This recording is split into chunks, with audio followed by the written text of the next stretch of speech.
And as Little 500 kicks off Friday with the women's race, local police forces have a plan to combat the excessive drinking that comes along with it. WTIU's Ali Suffren has more. In its 63rd year, Little 500 and all of the drinking that infamously accompanies it is not a new phenomenon for local police forces. Bloomington Police Captain Joe Qualter says a larger than normal number of officers will work during the late night and early morning hours of the Little 500 weekend with help from state troopers and excise police.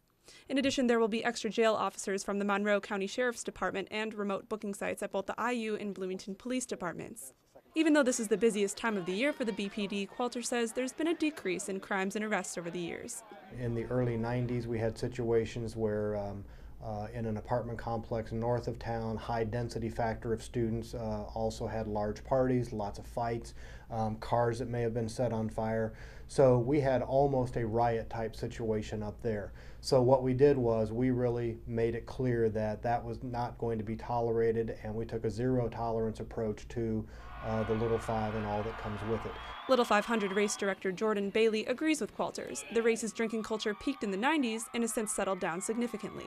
I would argue that really over the last 10 years and even the last 5 years, our Little 500 weekend really is in line with just your typical IU football game in terms of the drinking culture.